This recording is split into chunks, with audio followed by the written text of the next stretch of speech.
Hello everyone, this is John Wenk with Winner Go Home Podcast. Today I just want to take a close look at the Final Four matchups for this weekend. The first game is going to be the Louisville Cardinals versus the Wichita State Shockers. Louisville enters the Final Four as the tournament's top overall seed and the Big East champions, while Wichita State actually received an at-large bid out of the Missouri Valley Conference, and they come into the Final Four as a 9 seed. Wichita State, if they're able to somehow pull off the upset against Louisville and go on to win the national championship game, they would actually be the lowest seed to ever do that. So Wichita State is in a lot of ways this year's Cinderella team, even though we usually like to consider teams lower than a 9 seed as a Cinderella team. But, you know, coming out of the Missouri Valley Conference, Wichita State definitely has that feel as a Cinderella. Not coming from they're a mid-major. Not a lot of people know too much about them, but they're definitely a formidable opponent. They're going to be a formidable opponent for Louisville. They've beaten some good teams along the way in this tournament. Of course, they beat another Big East team in Pittsburgh in the opening round, the 8-9 game the game that's so hard to pick in everyone's brackets. I know I never get them right, but Wichita State won that game. They went on to, of course, upset the top seed in their region in Gonzaga. They then went on to beat another Cinderella-type team in LaSalle from the Atlantic 10 Conference. And then just this past weekend, they beat the team that a lot of people picked to make it to the Final Four in Ohio State. So Louisville, I think they're going to have they better not come out sleeping against this team, because Wichita State, they've been knocking down threes with consistency, and that's pretty much always the key for teams like Wichita State in the tournament. With upsetting teams, you got to hit the three ball. Your smaller school or lesser known teams from mid-major conferences, they don't always have the talent that teams like Louisville have, so they gotta bring their shooting shoes. They gotta knock down threes.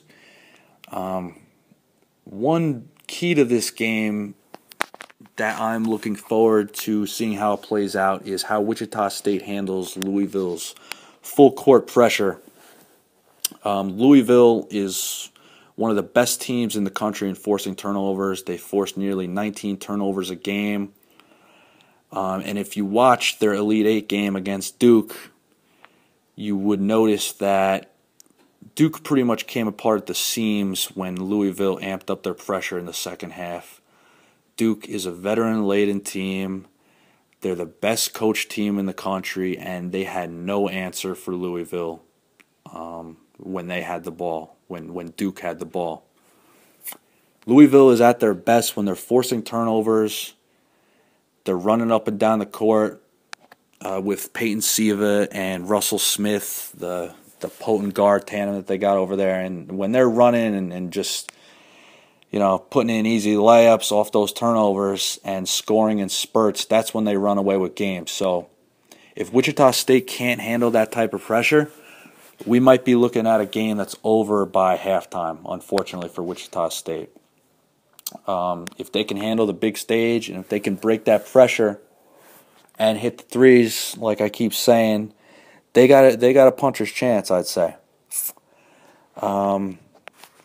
Another key to point out is that Louisville, they've kind of just cruised through this tournament thus far. They've had an average margin of victory of 22 points. They beat Duke by 22 this past Sunday.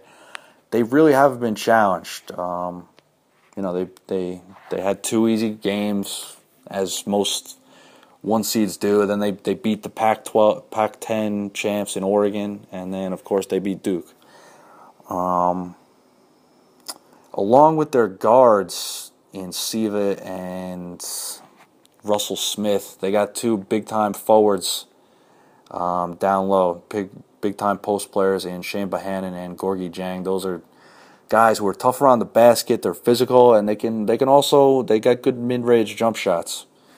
So they're pretty complete players for college forwards. So if Wichita State wants a chance, they're going to have an answer for those guys. They're going to have to account for those guys down low.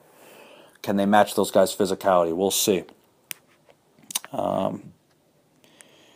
The one memory that pretty much everyone will take with them from that Louisville Duke Elite Eight game was the gruesome, horrific injury to Kevin Ware, the sophomore guard. It's something no one wants to see. It's the type of injury that makes you sick to your stomach. It reminds you of that Joe Theismann, the LT hit on Joe Theismann in 1985, which ended Theismann's career.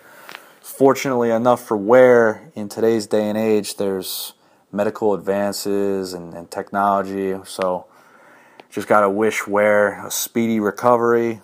Doctors say he should be able to play next season, but still, so tough to watch. And he's not just a scrub bench player that got hurt like that. He's a part of Louisville's puzzle. He gives them defensive depth, and he's been a pretty efficient shooter all season long for them. He only averages about 17 minutes a game, but he's a tough player, and they're definitely going to miss him. You got to believe that Louisville's emotionally charged for this game, due in part to Ware's absence. You definitely saw that in the Duke game. They came out on all cylinders in that second half. So they're playing with heavy hearts. That's their teammate. They want to win this one for him for sure, and go on to take care of business in the national title game. If history has anything to do with the outcome of this game, it's definitely that the higher seeds have typically prevailed in Final Four matchups. But crazier things have happened. Wichita State, I definitely give them a chance. They've been battle tested all year. They had a challenging schedule, and like I mentioned before, they've beaten a lot of good teams along the way to get to this point, and they're not happy just to be in this game. They're coming to win. They're well coached. They're tough. They have a couple guys who have transferred from bigger programs, and they're not coming to Atlanta to lay down. So it's an interesting matchup. We'll see if Wichita State can hit threes. We'll see if they have an answer to Louisville's pressure, and hopefully it's a good game. I'll be back later with the preview for the Michigan Wolverines and the Syracuse Orange.